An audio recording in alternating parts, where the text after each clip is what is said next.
Hello दोस्तों, good morning. तो आज की क्लास में हम लोग देखेंगे रेखीय आवर्धन के बारे में। रेखीय आवर्धन क्या होता है, मतलब आवर्धन, आवर्धन, रेखीय आवर्धन,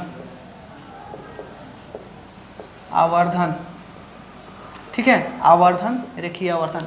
वैसे पिछले क्लास में हम लोग देखे थे दर्पण सूत्र प्राप्त करना। दर्पण सूत्र का फॉर्मूला, दर्पण का फॉर्मूला देखे थे, वस्तु दूरी, प्रतिबिंब दूरी एवं फोकस दूरी में संबंध, मतलब 1/v प्लस 1/u बराबर 1/f। प्रतिबिंब दूरी, वस्तु दूरी एवं फोकस दूरी में संबंध दर्शाता है ये फॉर्मूला।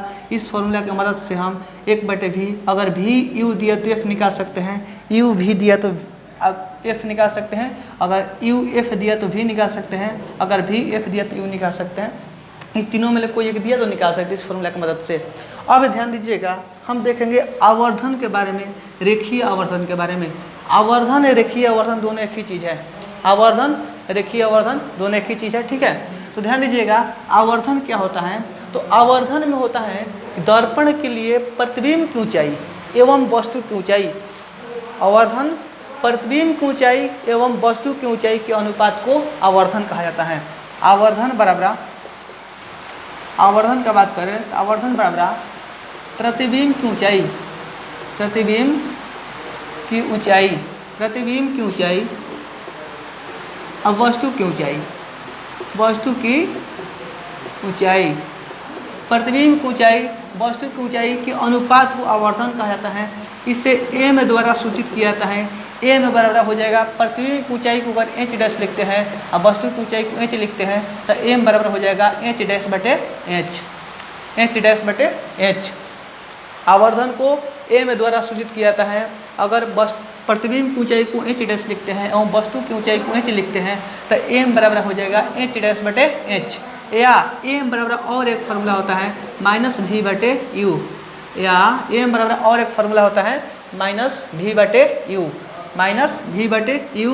m बराबर h डैश बटे h, m बराबर -v/u, ठीक है। m आवर्धन जो होता है इसका कोई मात्रक नहीं होता है, इसका कोई मात्रक नहीं होता है, आवर्धन का कोई मात्रक नहीं होता है, ठीक है।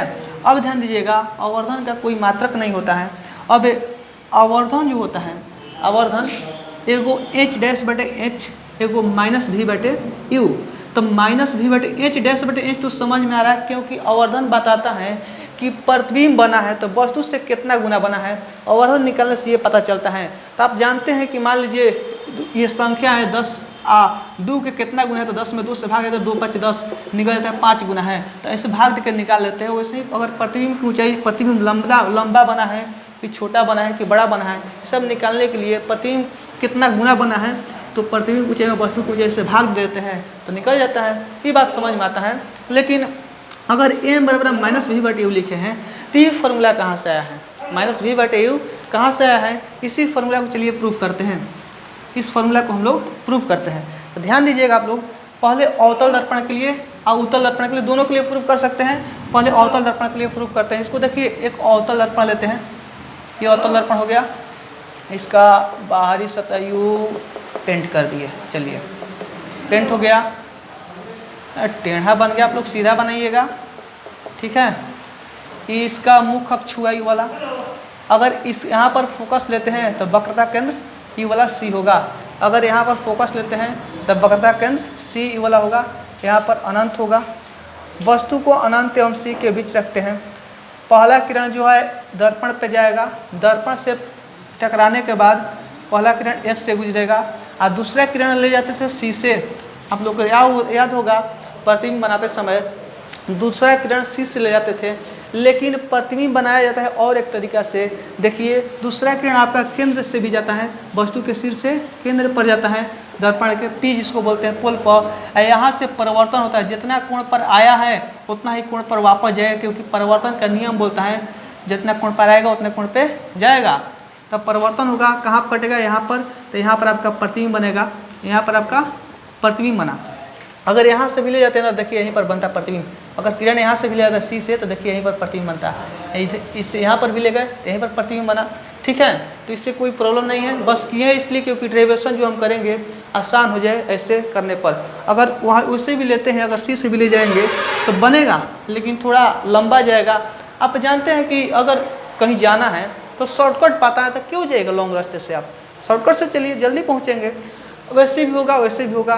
तो डेरिवेशन ऐसे किया जाता है, मतलब करने का एक तरीका होता है।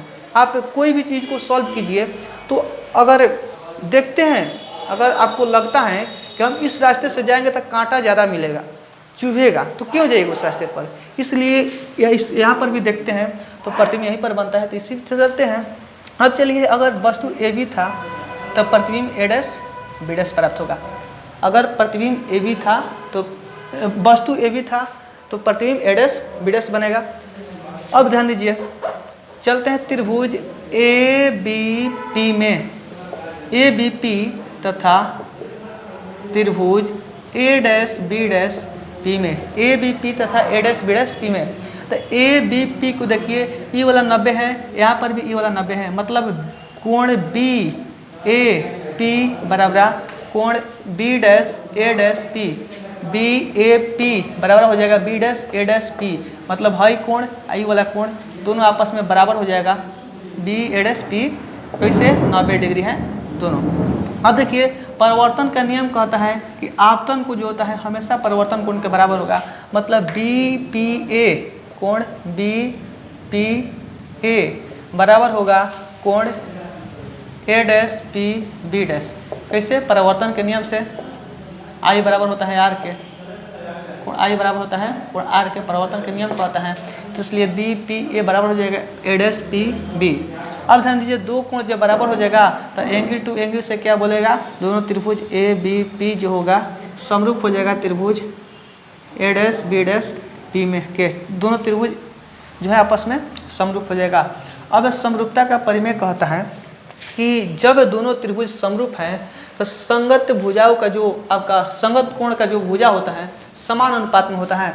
अगर हाई कोण के सामने वाला भुजा रहते हैं ए बी, अगर इस त्रिभुज में ई त्रिभुज में हाई कोण के सामने का भुजा ए बी लेते हैं तो ए बी, तो इसमें ई कोण के सामने का भुजा, क्योंकि हाई कोण बराबर है, बराबर कोण की संगत भुजाएं जो होती हैं समान अनुपात में होती है, इस कोण के सामने का भुजा ही वाला है, तो बटे में ए डैश बी डैश बराबर हो जाएगा हाई। अगर ई वाला कोण लेते हैं, जिस जो नहीं पता है ई वाला कोण ए बी पी, तो ई वाला कोण के सामने एक भुजा ए पी है, तो ए पी बटा, अगर हाई वाले यहाँ पर ई वाला कोण होगा ना, ई वाला लिया तो यहाँ पर ई वाला कोण नहीं पता है, ई वाला होगा A dash P, A dash P, A dash P, A P A dash P. अब ध्यान दीजिए, ए बी जो है ए बी वस्तु है, मतलब वस्तु की ऊंचाई एच, वस्तु की ऊंचाई एच। ची का भी ध्यान रखिएगा, क्योंकि ची हम पहले बता चुके हैं, इधर माइनस होता है, इधर प्लस होता है, ऊपर प्लस होता है नीचे माइनस होता है, ठीक है। अब ध्यान दीजिए, ई ऊपर है, एच जो होगा धनात्मक होगा क्योंकि ऊपर है, बाटे में ए dash B dash, A dash B dash नीचे है, मतलब एच डैश जो होगा ऋणात्मक होगा क्योंकि प्रतिबिंब की ऊंचाई है, बराबर ए पी इधर है तो ऋणात्मक होगा। ए पी क्या है, वस्तु की दूरी, देखिए यहाँ से लेकर यहाँ तक के बीच की दूरी को यू बोलते हैं, आप लोग जानते हैं, पहले हम बता चुके हैं।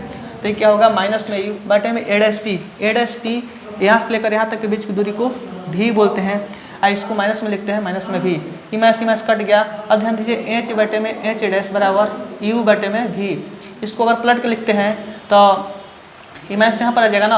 अब ध्यान दीजिए, इसमें गुना कीजिए, एच डैश इंटू यू बराबर माइनस में एच भी। अब एच को इधर लाइए, एच डैश बटे एच डैश बटे एच बराबर माइनस भी बटे में यू, इंटू है माइनस भी बटे यू। एच डैश एच बराबर क्या है, एच डैश बराबर एच डैश बटे एच बराबर एम है, तो एम बराबर माइनस भी बटे यू, मतलब माइनस भी बटे यू। ये जो है आपका फॉर्मूला आके प्रूव हो गया। ध्यान दीजिए, यहाँ पर आपका फॉर्मूला एम बराबर माइनस भी बटे यू प्रूव हो गया। आप जो चैप्टर है रे ऑप्टिक्स, इसमें अधिकतम बस यही आपको जानना है, थ्योरी में बस यही कंसेप्ट है कि आपतन कोण होता है परिवर्तन कोण के बराबर होता है, अपवर्तन कोण के बराबर होता है परिवर्तन कोण, इसमें जो यही होता है आपतन कोण परिवर्तन कोण के बराबर होता है, आपतन कोण अपवर्तन कोण के बराबर होता है, प्रकाश का अपवर्तन में पढ़ेंगे सारी चीज़ें, यही सारी चीज़ें बस थ्योरी में बस यही पढ़ना है, बस इतना ही सारी चीज़ें थ्योरी में पढ़ना है। बाकी सब जितना सब ज्योमेट्री हैं, फिगर बनाइए, संबंध दर्शाइए और बाकी सब फॉर्मूला को प्रूव कर लीजिए, यही पढ़ना है आपको। बस आपको पता होना चाहिए ना कि कब क्या करना है, किसमें संबंध दर्शाएंगे तो मेरा फार्मूला जो है ये प्राप्त हो जाएगा। बस थोड़ा सा दिमाग लगाइए, बन जाएगा। ये फार्मूला प्रूफ हो गया आपका m बराबर माइनस v बटे u। उम्मीद करते समझ में आया होगा।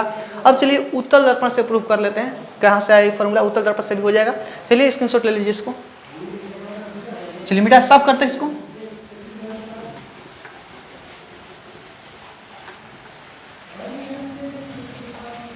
अब उत्तल दर्पण में सेम यही प्रोसेस करेंगे। देखिए उत्तल दर्पण लेते हैं, एक उत्तल दर्पण ले लिए। उत्तल दर्पण में क्या होता है, इसका पेंट कर दिए अंदर का सतह, इसका फोकस हो जाएगा ई वाला, तो वक्र केंद्र होगा ई। हाँ, यहाँ पर वस्तु को रखे, वस्तु से पहला किरण एफ से यहाँ पर लेते हैं, एफ से, और दूसरा किरण जो सी से जाता है ए ओ से जाता है, लेकिन क्या करेंगे यहाँ पर लाएंगे, अब परिवर्तन हो जाएगा, इधर आ जाएगा। इधर आया तो इसको पीछे की ओर बढ़ाते हैं तो आके यहाँ पर काल्पनिक प्रतिबिंब प्राप्त होता है। अगर वस्तु ए बी था तो प्रतिबिंब ए डैश बी डैश प्राप्त होता है। देखिए ध्यान दीजिएगा आप लोग, एकदम सेम नहीं होता। अगर पहला किरण एफ से गया, दूसरा किरण सी से ले जाते हम अगर, तो कहाँ कटता, अगर सी से ले जाते तो यहीं पर कटता कि नहीं कटता। लेकिन क्या करिए, केंद्र पर लाए, केंद्र से परिवर्तन करिए, जितना कोण पाए उतने कोण पर वापस गया। तो ई वाला अगर मान लेते हैं, अब इसको वो मानते, कोई कोण मानिए, मान लीजिए बी पी है ना, बी पी ए है, तो अगर ई वाला कोण है, ई वाला कोण है, हाई वाला कोण, हाई वाला कोण, अगर इसको कोण ओ मानते हैं, अगर कोण इसको ओ मानते हैं, इसको ओ, तो ई वाला भी हो जाएगा ओ, क्योंकि आपतन कोण होता है परिवर्तन कोण के बराबर होता है। जब ई हुआ तो ध्यान दीजिएगा इसे है हाई वाला, हाई ओ, तो हाई वाला कोण हो जाएगा ओ। ठीक है, परिवर्तन हुआ, इसको पीछे की ओर बात, यहाँ पर आगे प्रतिबिंब बना। ठीक, फिगर स्पष्ट दिखाई दे रहा है आप लोगों को। अब देखिए, अब चलते हैं, इसमें भी वही काम करेंगे। त्रिभुज ए बी पी, त्रिभुज ए बी पी, त्रिभुज ए बी पी तथा त्रिभुज A dash B dash P में, A B dash B dash P में देखिए, ए बी पी में देखते हैं, ए बी पी में कोण बी पी ए, कोण बी पी ए जो है बराबर हो जाएगा कोण ए डैश ओ, ए डैश पी बी डैश से, ए डैश पी बी डैश से, क्योंकि हाई वाला जो कोण इसके बराबर होगा, ई वाला कोण इसके बराबर, तो हाई वाला कोण आपस में बराबर हो जाएगा, तो ये कोण बराबर होगा। हाई वाला परिवर्तन के नियम से ई वाला इसके बराबर होता है, एकांतर से हाई वाला बराबर हो जाएगा। अब ध्यान दीजिए, हाई 90 डिग्री है, आई वाला भी इस पर भी लंब है, मतलब बी, कोण बी ए पी बराबर हो जाएगा कोण B dash A dash P के 90 डिग्री। ठीक है, अब एंगल टू एंगल से क्या होगा, एंगल टू एंगल से क्या होगा कि कोण त्रिभुज ए बी पी समरूप हो जाएगा ए डैश बी डैश पी के। फिर यही होगा इसमें, जब समरूप हो गया मतलब इसमें का ए बी, इसमें का क्या ए डैश बी डैश बराबर, इसमें का ए पी, इसमें का ए डैश पी बराबर हो गया, संगत भुजा समानुपात में हो गया। अब क्या होगा, ए बी क्या है, ए बी वस्तु की ऊंचाई है, ए बी वस्तु की ऊंचाई मतलब एच बाटा में ए डैश बी डैश प्रतिबिंब की ऊंचाई है, तो एच डैश, ये दोनों धनात्मक होगा क्योंकि दोनों ऊपर की तरह है, ऊपर वाला जो होता है हमेशा धनात्मक होता है, आप लोग जानते हैं। अब ध्यान दीजिए, ए पी यू है, वस्तु दूरी है, यहाँ से लेकर यहाँ तक के बीच की दूरी को यू बोलते हैं, यहाँ से लेकर यहाँ तक के बीच की दूरी को भी बोलते हैं। तो ए डैश पी क्या होगा, भी होगा, ये वाला ऋणात्मक, ये वाला धनात्मक होगा, भी जो होगा धनात्मक होगा, क्योंकि इधर वाला धनात्मक होता है, इधर वाला ऋणात्मक होता है, तो यू ऋणात्मक हो गया, अब ये धनात्मक हो गया, इसमें गुना कीजिए तो एच भी बराबर माइनस यू एच डैश। अब निकालना है एच डैश बाटा में एच, पहले क्या करते हैं माइनस में भी बाटा में यू, यू इधर आएगा तब नीचे माइनस नहीं रहता, ऊपर खेद देते हैं इसको, तो ऊपर खेद दिए, यहाँ लिखते हैं, दिखाई नहीं दे रहा हो, यहाँ पर लिखते हैं माइनस में भी बटे यू बराबर एच डैश, इधर गुना में तो इधर क्या होगा भागा में एच, माइनस भी बटे यू बराबर एम बराबर माइनस भी बटे, उत्तल दर्पण से भी आपका आके प्रूव हो गया। तो आप लोग समझ रहे होंगे कैसे हुआ उत्तल दर्पण से भी और अवतल दर्पण से भी कि फॉर्मूला -v/u कहाँ से आया। h/h m बराबर h'/h प्रतिबिंब ऊंचाई बटे वस्तु की ऊंचाई और एक के बराबर फॉर्मूला -v/u कहाँ से आया आप लोग समझ रहे होंगे। तो और इसमें छोटे छोटे ऑब्जेक्टिव टाइप क्वेश्चन है, कुछ बता देते हैं, स्क्रीनशॉट लीजिए इसको, झट से जल्दी कीजिए, जल्दी। चलिए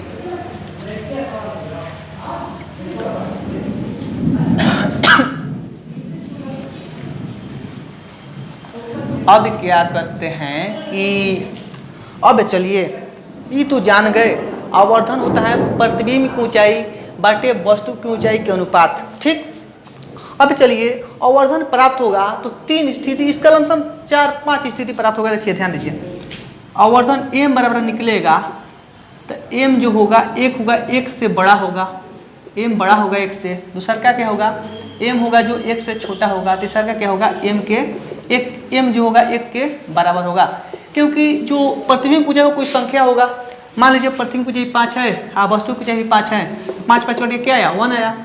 अगर वस्तु की ऊंचाई आपका 10 है, प्रतिबिंब ऊंचाई 10 आया, वस्तु की ऊंचाई 5 है, मतलब 5 × 10 2 आया, मतलब 1 से बड़ा आया। अगर मान लीजिए वस्तु की ऊंचाई प्रतिबिंब ऊंचाई आपका 5 मिला और वस्तु की ऊंचाई 10 मिला तो 5 × 10 मतलब 1/2 मतलब 0.5 आया। तो ये वाला 1 से छोटा हो गया, तो जो आवर्धन मिलेगा 1 से छोटा मिल सकता है, नहीं तो 1 से बड़ा मिल सकता है, नहीं तो 1 से 1 के बराबर मिल सकता है, ठीक है।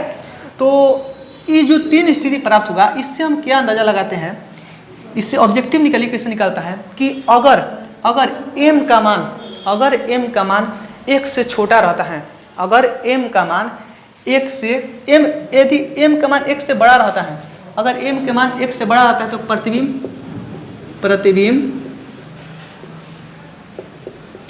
वस्तु से बड़ा प्राप्त होगा।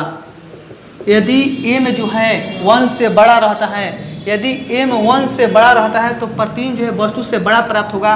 क्योंकि अगर m 1 से बड़ा है, m जो है 1 से बड़ा है, कब होगा जब प्रतिबिंब की ऊंचाई ज़्यादा होगा वस्तु की ऊंचाई से, तो 5 × 10 मतलब 2 होगा।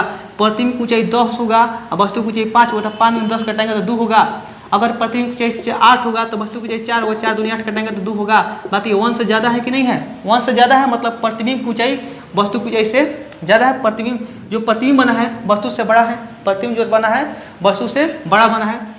यदि m जो है, यदि m 1 से छोटा है, यदि m 1 से छोटा है तो क्या होगा, जो प्रतिबिंब है वस्तु से छोटा बना है। क्योंकि अगर वस्तु से छोटा बन जाएगा, मान लीजिए प्रतिबिंब की ऊंचाई 5 है अब वस्तु की ऊंचाई 10 है, तो 5 × 10 मतलब 1/2 0.5। देखिए जब छोटा बना मतलब 1 से कम आ गया, जब भी छोटा बनेगा 1 से कम आएगा, क्योंकि कम में ज़्यादा से भाग दीजिएगा तो क्या होगा 1 से कम आएगा, तो 1 से कम आया मतलब प्रतिबिंब जो होगा, प्रतिबिंब वस्तु से छोटा बनेगा, छोटा प्राप्त होगा।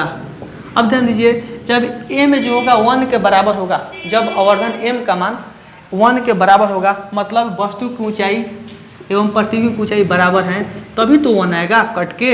अगर वस्तु की ऊंचाई प्रतिबिंब की ऊंचाई 10 है, वस्तु की 10 कट के कितना आएगा 1 आएगा। तो मतलब प्रतिबिंब की ऊंचाई यहाँ पर क्या होगा, प्रतिबिंब की ऊंचाई वस्तु की ऊंचाई के बराबर होगा, ठीक है। तो ये आपका 3 गो ऑब्जेक्टिव बहुत अच्छा ऑब्जेक्टिव है, एग्जाम में पूछ सकता है, तो इसको ध्यान में रखिएगा। और एक बात, m का मान या तो धनात्मक आएगा या तो ऋणात्मक आएगा। m का मान जो है या तो धनात्मक आएगा या तो ऋणात्मक आएगा। अब ध्यान दीजिए, अगर m धनात्मक आया तो बताइए धनात्मक कब होता है। कोई भी दर्पण लिए तो हम बताते हैं, तो नीचे हम बताएं आप लोगों को, इधर जो होता है ऋणात्मक होता है, इधर धनात्मक होता है, ऊपर जो होता है धनात्मक होता है, नीचे ऋणात्मक होता है। बाएं तरफ ऋणात्मक, दाहिने तरफ धनात्मक, ऊपर जो है धनात्मक होगा, नीचे जो होगा ऋणात्मक होगा। अगर m धनात्मक आ गया, m अगर धनात्मक आ गया तो m धनात्मक मतलब ऊपर ऐसे प्रतिबिंब बना है, प्रतिबिंब ऐसे बना तभी तो धनात्मक आया। अगर m ऋणात्मक गया मतलब प्रतिबिंब ऐसे बना है, नीचे की तरफ बना है, तो मतलब m अगर धनात्मक मतलब प्रतिबिंब जो बनेगा सीधा प्राप्त होगा। जी प्रतिबिंब जो होगा सीधा प्राप्त होगा।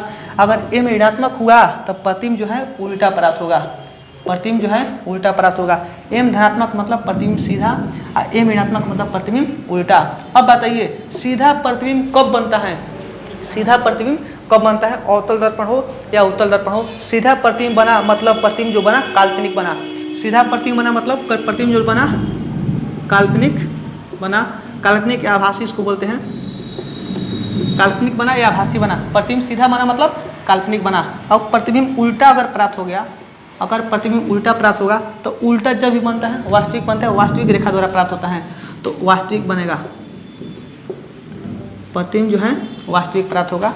अगर ऋणात्मक हुआ आवर्धन क्षमता, आवर्धन जो है रेखीय आवर्धन, आवर्धन ऋणात्मक हुआ तो आपका प्रतिबिंब उल्टा वास्तविक प्राप्त होगा। अगर आवर्धन धनात्मक हुआ तो प्रतिबिंब सीधा काल्पनिक प्राप्त होगा। तो इतने सारी बातें समझ में आया होगा आप लोगों को। और भी कुछ ऑब्जेक्टिव के कुछ फॉर्मूला है न्यूमेरिकल सॉल्व करने के लिए, उस फॉर्मूला को देख लेते हैं। इसको स्क्रीनशॉट लीजिए, साफ करते हैं। चलिए अब न्यूमेरिकल सॉल्व करने के लिए कुछ फार्मूला है, ड्राइव करने जा रहे हैं हम लोग, ध्यान से देखिएगा आप लोग। देखिए आप लोग जानते हैं दर्पण का फार्मूला, दर्पण सूत्र फार्मूला होता है 1/v प्लस 1/u बराबर 1/f होता है, 1/v प्लस 1/u बराबर 1/f होता है। अगर हम यदि इसमें दोनों तरफ u से गुना कर देते हैं, u से गुना करने पर, दोनों तरफ u से गुना करने पर, u से गुना करते थे क्या होगा, u/v प्लस u/u बराबर 1/u/f। दोनों तरफ गुना कर दिए तो ई वाला ऊपर जाएगा, क्या बचेगा, u/v बराबर u/f। अब ध्यान दीजिए इसमें आप गुना करते हैं, यहाँ 1 + 1 बचेगा ना, +1 बराबर u/f। इसको निकालिएगा तो v होगा u प्लस v बराबर u/f। फिर इसमें गुना कीजिए तो uf plus vf equal to uv, ठीक है। तो v को एक तरफ लेकर जाइए, uf equal to uv minus vf। इसमें देखिए uf equal to minus v common ले लेते हैं तो क्या बचेगा, माइनस लेंगे तो ये वाला माइनस है तो प्लस हो जाएगा f, ये वाला प्लस है तो माइनस हो जाएगा u होगा। अब इसमें क्या करेंगे तो इसको इधर लाते हैं, इसको इधर ले जाते हैं तो f minus u equal to minus में v/u, m बराबर f/f माइनस u। ये आपका आवर्धन का और एक फार्मूला निकला, क्योंकि माइनस v/u बराबर होता है m, तो m बराबर लिख सकते हैं f/f माइनस u। ये फार्मूला को उपयोग करेंगे यदि फोकस दूरी एवं वस्तु दूरी दिया हो तब आवर्धन निकालने के लिए बोले, तब इस फार्मूला का उपयोग करके हम निकाल सकते हैं। अब और एक फार्मूला अगर हम 1/v प्लस 1/u बराबर 1/f, इसी से दोनों तरफ v से गुना करते थे क्या होगा, देखिए v से गुना करने पर, अगर दोनों तरफ v से गुना करते हैं क्या होगा, v/v बराबर प्लस v/u बराबर v/f। ये वाला v कट जाएगा तो क्या बचेगा, v/1 plus v/u is equal to v/f। इसमें निकालिए u हो जाएगा u plus v equal to v/f, ठीक। इसमें गुना कीजिए तो इसमें गुना करेंगे क्या होगा, u 1 मिनट यहीं पर हो जाता, हम इधर क्यों जा रहे हैं छूट मुट कर, माइनस v/u यहीं पर हो जाता। ध्यान लीजिए 1 प्लस v/u बराबर v/f। इसको इधर लाइए तो 1 minus v/f is equal to, plus इधर क्या होगा माइनस v/u, माइनस v/u। इसका बटा जोड़ कीजिए f minus v equal to minus में v/u है यार, f लिख रहे हैं। इसको जब इधर ला रहे, इसको इधर लीजिएगा तो माइनस में v/u ना होगा, तो माइनस में v/u। माइनस v/u किसका फॉर्मूला है, m बराबर f माइनस v/f। ये जो है आपका आवर्धन क्षमता का दूसरा फार्मूला निकल गया। ये वाला फार्मूला का उपयोग होगा अगर वस्तु दूरी, प्रतिबिंब दूरी, फोकस दूरी दिया रहेगा तो इस फार्मूला का उपयोग होगा, अगर फोकस दूरी, वस्तु दूरी दिया रहे तब। तो ये आपका आवर्धन क्षमता के बारे में होगा। तो उम्मीद करते हैं ये टॉपिक जो है आपको आवर्धन रेखीय आवर्धन के बारे में, ये जो रेखीय आवर्धन जो आपको समझ में आया होगा। तो अगर वीडियो अच्छा लगे तो लाइक सब्सक्राइब शेयर कर दीजिए। ठीक है, धन्यवाद, मिलते हैं अगले वीडियो में।